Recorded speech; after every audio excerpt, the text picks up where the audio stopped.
రేవంత్ రెడ్డి దుష్పరిపాలనలో విద్యార్థులు ఆకలి కేకలు వేస్తున్నారని ధ్వజమెత్తారు బీఆర్ఎస్ వర్కింగ్ ప్రెసిడెంట్ కేటీఆర్.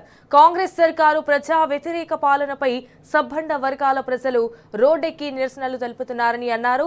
నాణ్యమైన భోజనం కోసం విద్యార్థుల పోరాటాలు ప్రభుత్వ వైఫల్యానికి నిదర్శనమని కూడా ఆవేదన వ్యక్తం చేశారు.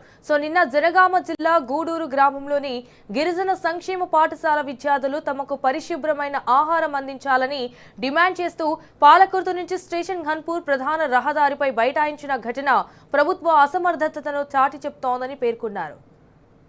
ఇన్ఫాక్ట్ గడిచిన రెండేళ్లలో సుమారు 112 ఫుడ్ పాయిజన్ ఘటనలు చోటు చేసుకున్నాయన్నారు.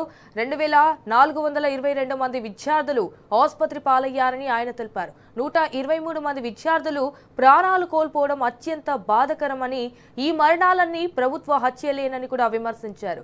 విద్యార్థుల ప్రాణాలు గాల్లో దీపాల్లా మారుతున్నా ప్రభుత్వం మొద్దు నిద్ర వీడటం లేదని మండిపడ్డారు. ప్రభుత్వం ఏర్పడి రెండేళ్లు దాటినా నేటికి విద్యాశాఖ మంత్రి లేకపోవడం తీవ్ర అభ్యంతరకరమన్నారు.